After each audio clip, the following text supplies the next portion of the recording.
Well, the president, Bola Tinubu-led Nigerian government, has said it is no longer possible to remove what has been termed frivolous items contained in the 2023 supplementary budget. Now, this was contained in a response given by the Office of the Secretary to the Government of the Federation to the request made by Tracker, a private agency, asking the Nigerian Senate to remove frivolous items contained in the 2023 supplementary budget sent in by the Tinubu's administration.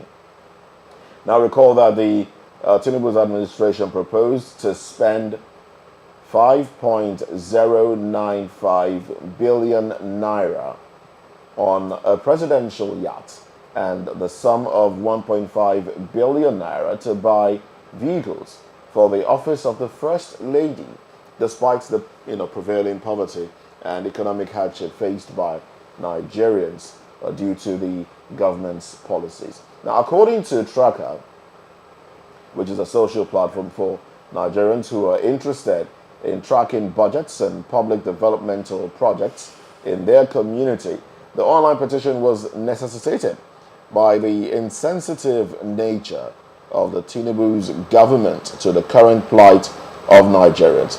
However, the budget has scaled second reading at the House of Representatives.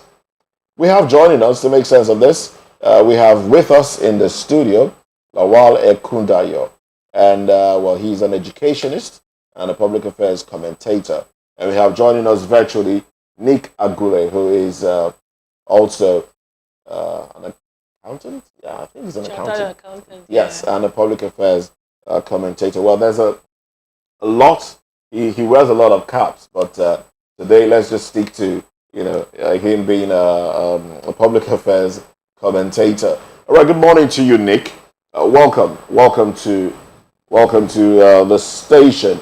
Now, quickly, these things mentioned in the supplementary budgets, the yachts, vehicles for the office of the First Lady, and some other things stated there, Nigerians felt that the government would have been able to simmer down on it, considering the economic hardship. But as it stands, according to findings by this organization, it seems nothing can be done to those things in the budget already. Do you think the government is acting like it truly feels the pulse of the people? I don't think the government is acting as if they feel the pulse of the people, because since this government came on board, they have taken certain decisions, policy decisions, that have impacted negatively on the lives of Nigerians. The first is the arbitrary removal of fuel subsidy, which increased petrol prices from 180, 190 to 650, 660 today as we're speaking. The exchange rate moved from about 450 naira to a dollar to 1,100, 200 naira as we're speaking today. All this impacts negatively on the lives of the people. And this government is carrying on as if they don't care. They don't seem to feel the pulse of the people. Because if you look at the decisions that they have taken, whilst on the side of Nigerians, they have taken these policy decisions that are impacting negatively on the lives of the people, on their own side, they are carrying on as if it's business as usual. Mr. President has appointed a 48-member cabinet for Nigeria. Perhaps it's the biggest in the history of Nigeria. And you ask yourself, is that the cabinet that we need at this time of difficulties for everybody? Mr. President is traveling all over the world. As we speak today, he's either had landed in Dubai or on his way to Dubai. He's spending more time outside Nigeria than here in Nigeria. And then this budget came, where they make provisions for all these presidential yachts, vehicles, and this and that. You know very well that there's no way President Buhari would have taken all the vehicles in Aso Rock, Aso Villa, as it is called, to Katsina. They would have definitely left vehicle behind.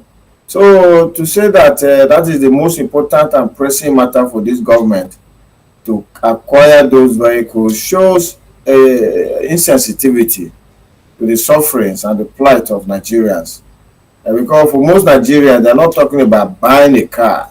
Buying a car now is out of reach, or probably 90% of Nigerians cannot afford to buy a car. People are just struggling to eat, to try and get to work, with the cost of food items, rising, because of course you need fuel in trucks to bring food to the urban centers for people to eat. We are still importing a lot of food, and we are now importing that food at almost 3 times the cost it was before this government came into power. So I will never, sitting here in all good conscience, say that this government is acting as if they're feeling the pulse of the people. This government is acting for themselves on the positive side, and then on the Nigerian side is leaving the negatives for Nigerians to try and survive. Well, just simply about survival now in Yeah, Nigeria. you did mention survival, and I would want to get your take on the alternative areas that you'd have these funds allocated to, at least so it can actually benefit the Nigerians as well. Okay, so Nigeria, yesterday we gathered to celebrate 27 trillion federal government budget, and I did a quick mental math of that, and it came to 27 billion, if not less. Because even if we leave the dollar at 1,000 to 1,000 naira, if we leave the dollar at 1,000 naira, 27 trillion is 27 billion. And 27 billion is the budget of some universities abroad. It's perhaps the budget of some police forces or some local council abroad. And this is a budget that we sat as Nigerians celebrating with the president and the whole cabinet and National Assembly talking about this. What does that tell us? It tells us that our economy is so small. Our economy should be a $1 trillion economy. We shouldn't be talking 27 billion. We shouldn't even be talking 270 billion. We should be talking 1 trillion, 2 trillion. And we are not yet there. And there are a couple of factors for why we are not there. Number one, I speak to you now. I'm in Abuja, Nigeria's federal capital. You can see that I'm sitting outside. Why? Because there's no light, there's no electricity in my house. This is one of the world's largest producers of gas. They are unable to convert gas into electricity, which is the lifeblood of every economy. As we speak today, President Tinubu is traveling to Dubai with 3,000 megawatts of electricity for his people, 200 million people. The electricity that he will enjoy in Dubai will be 3,000 megawatts to 1 million people living in that country, in the United Arab Emirates. 1 million people are enjoying 3,000 megawatts of electricity. He is going to Dubai, leaving his own people, 200 million plus of us, with the same 3,000 megawatts. So these are the key areas we expect the government to start pushing very rigorously. I mean, this government will soon be 1 year in office, and that will be 25% of their tenure. What have they done about power sector? We haven't seen any shift there yet. The central bank governor the other day made a speech to the bankers conference in Lagos. He didn't even mention electricity. I was talking economy. As we speak today, Nigerians are importing petrol. You see this government, the NNPC group managing director, he is leading a company that has been unable to do the simplest of things, which is cook crude oil and extract petroleum products from it. He's unable to do that, and that has resulted to us going to import petrol. But President Tinubu has rewarded him with another tenure, reward for failure, you know. So you can see that without us refining locally, we will continue to consume petrol that is produced abroad, imported at high cost, and be forced down the throat of Nigerians. As we speak today, the insecurity in the country, you can't find anything different in the management of insecurity in the country as it was in the days of the Buhari government. And without security, the farmers cannot even come to farm to be able to produce more food for us. And that is why we are having food that is so expensive, because it's either not produced enough or the imported one is so expensive, and there is hunger in the land. So food security, government should be doing something about it. We can't see anything that they are doing about it. So as we speak today, they are flaring our gas in the Niger Delta. And that is the gas that we need to harness and use as alternative fuel in our cars, for cooking, for electricity generation, and for all other uses. We can't see this president, the thing is that he goes to Dubai, he thinks that the world doesn't understand what is happening in Nigeria. The world knows. He doesn't need to go and tell the investors about what's happening in Nigeria. These people have intelligence units within their corporate entities that are telling them every little thing that is happening in Nigeria. And if Nigeria is set up for business, the world will come, just like in Dubai, where the president is heading to. Dubai is set up for business, and that is why the president himself, as we speak, has carried his briefcase and is going to Dubai. He's not waiting for people in Dubai to come and invite him. So these are the kind of areas that if government has money, government should be deploying this money into healthcare, education, transportation, those things that will bring palliative to the people. Government should not be talking about buying for a vehicle for office of the first lady, for president, presidential yacht, and all of that. Because they have vehicles already. Nigeria don't even have any means of transportation. So if there's anybody that needs an upgrade in their means of transportation, it is Nigerians. And unfortunately, this government is not showing any direction that they are ready to bring relief to Nigerians. Okay, All right, then. Thank you very much, Mr. Ikundayo. Okay, the federal government has said that they want the proposal to be passed in 1 month. Don't you think they are a bit rushing the budget proposal? No, I don't think it's Has to do with Russia. Why so? because normally the budget is needed and the people who are supposed to do it are in office, so why can't they pass it within a short time? You get it? But the thing is this: is it going to meet the expectations of Nigerians? It's not about budget, it's not about what, it's what you use the money for that matters. Like what the former speaker said. Education, security, and agriculture, these are the main things that drives the economy of a country. Because first you have to educate your people. When you educate them, you get it, they have the that consciousness for development, and they have the knowledge to develop. They go ahead and develop the country. They go ahead, like the daughters that were living, they will not even bother to leave because they believe they want to develop their country, so they will stay. But there's no the education aspect of that area is not there. You get it? They just give shabble education system. The teachers are not complete. Universities are decapitated, and then when the student pass out of the school, they have that half-baked knowledge. So they become self-conscious instead of being society conscious. So they think of what they want to gain for themselves. That's why you see them running around for better things. They are not looking for better things for their country. They are looking for themselves, because the education you give them is that selfish type of education. That's why we need more focus on it. Agriculture is the mainstay of any a country.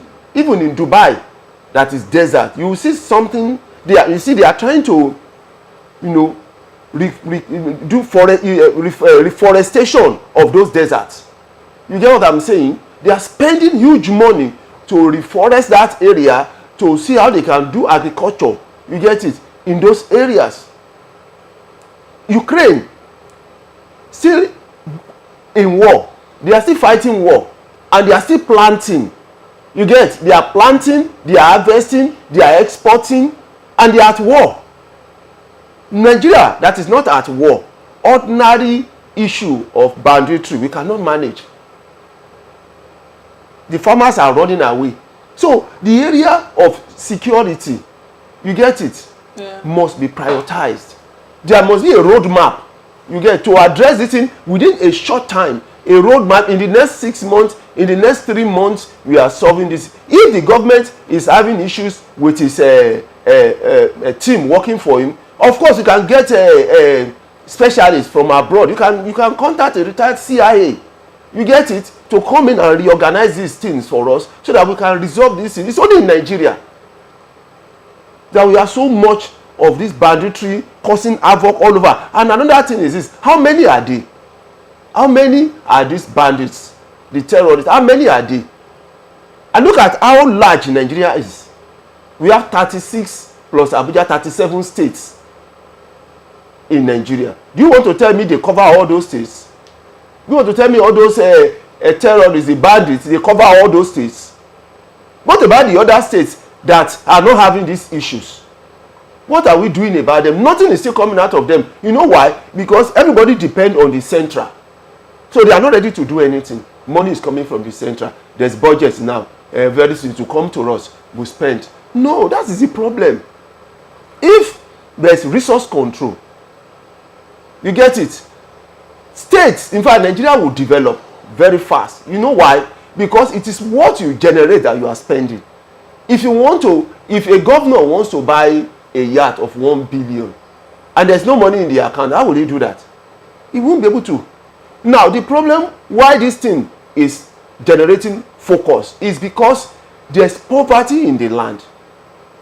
How much did America spend on F1? Can you say it's so Air Force One? It's so huge that if you hear about it, you are going to shout. But the people don't care. You know why?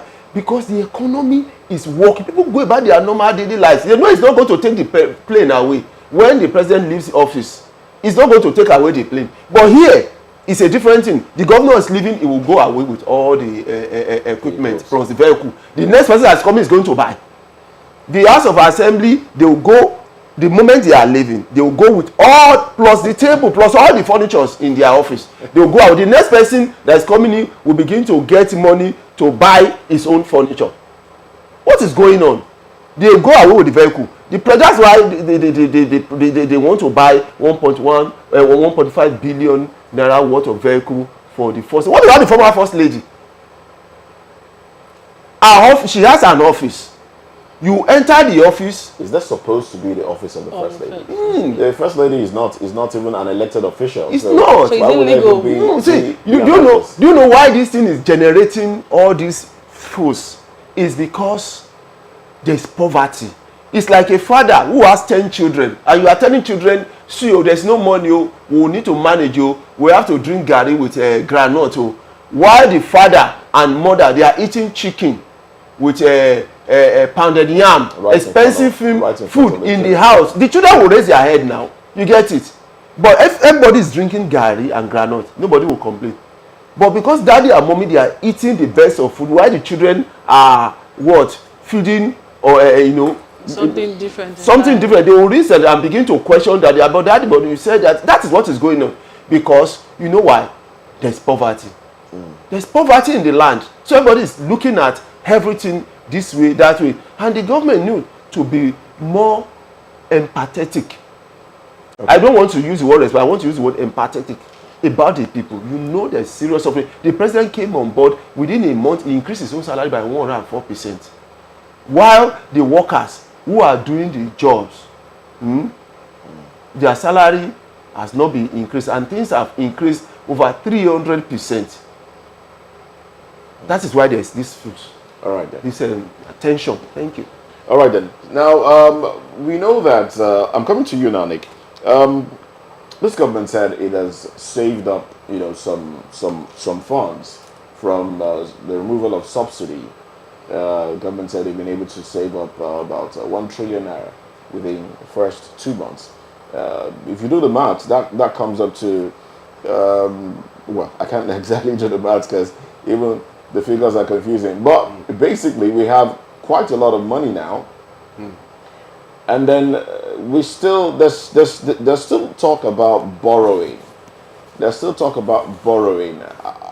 How does this even make sense that monies are generated from the removal of subsidy, and we are not talking about channeling that money into production or putting the refineries in place? We are not talking about using that money to better the lives of Nigerians. We're also talking about borrowing, and nothing has been said about the money that has been saved so far.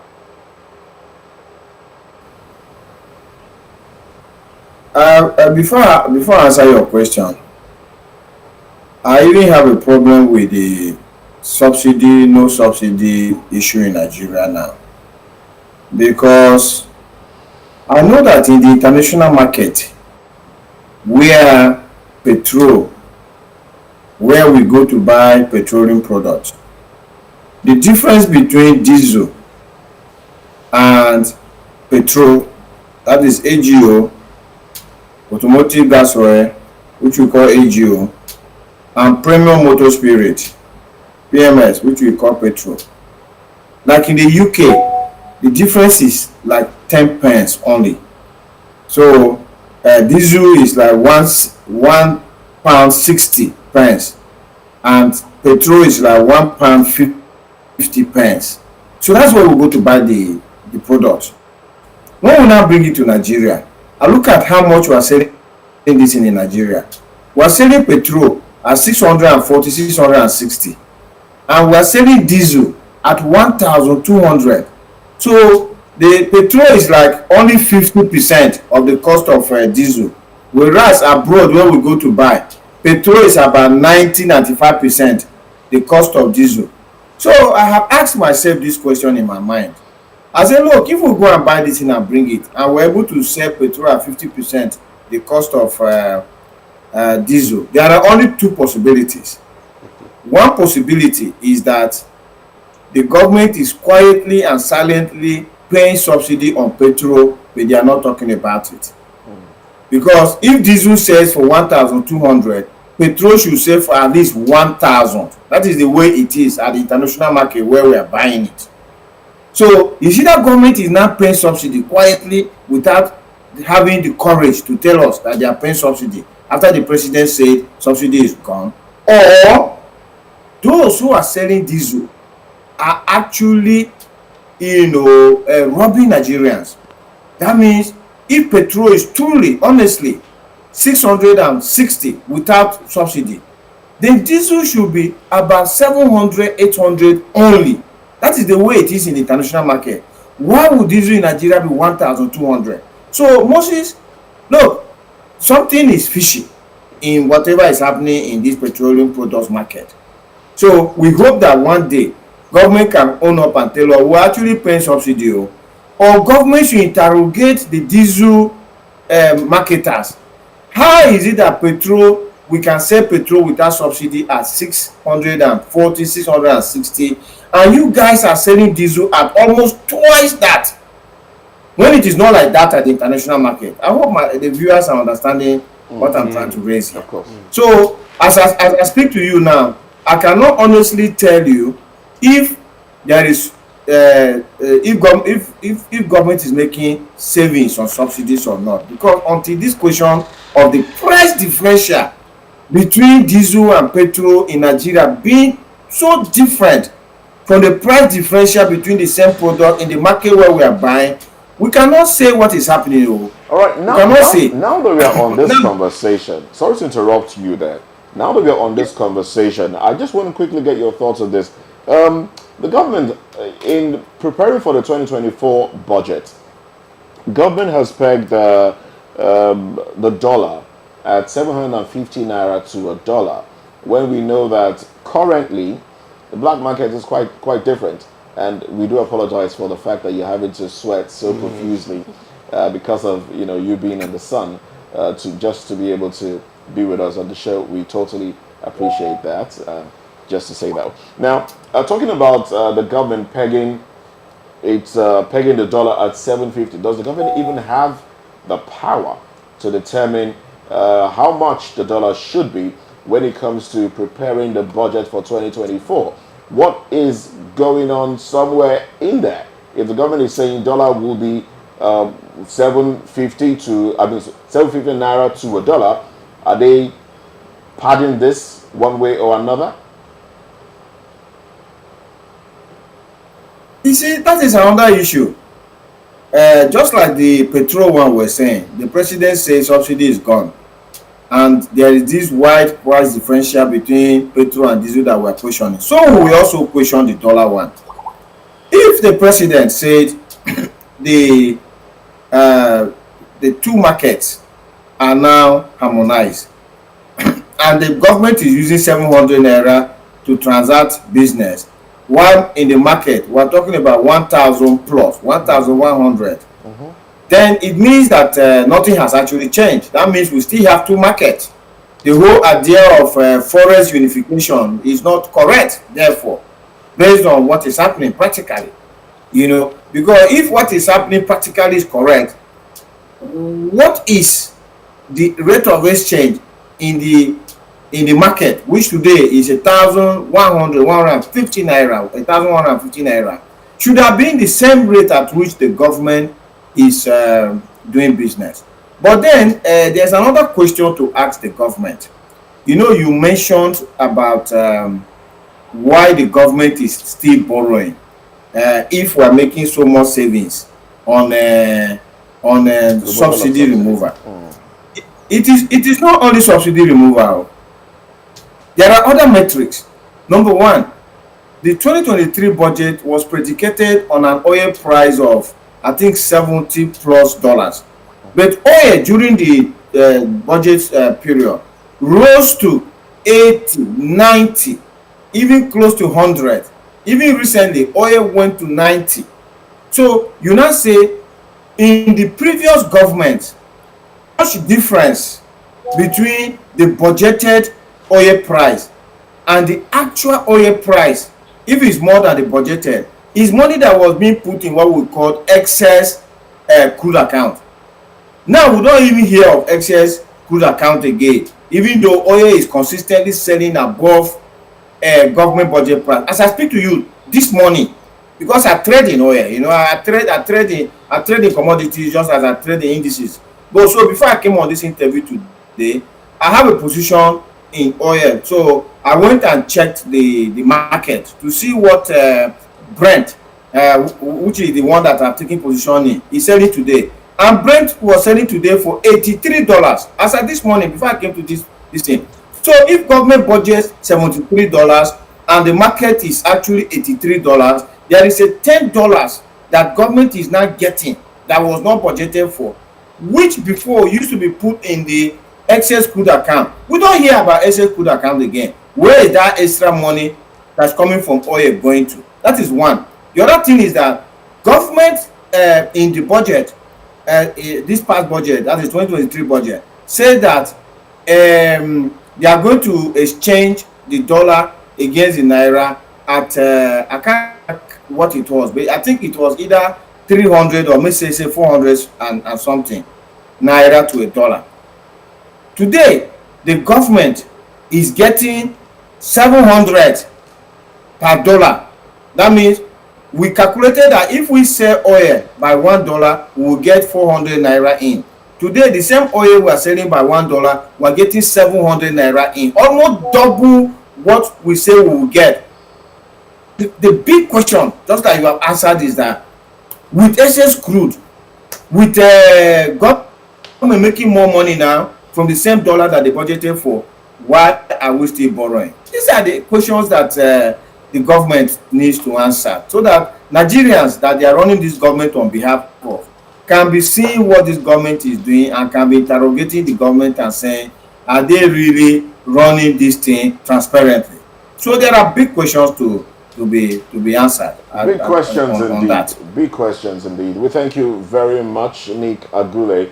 We'll take a little breather as we go into our next topic, and we hope that you'll be able to dab your face or maybe move to a less sunny environment, because I'm feeling bad Yeah. for you. Yes, I'll Right. change. I'll change. All right then. Right. So up next on I'll VOP change this position. morning. Yeah, please do. So up next on VOP this morning, Senate President Godswill Akpabio tells President Tinubu that ministers, heads of agencies must not travel during budget defense. Now, will his request stand? Details in a moment.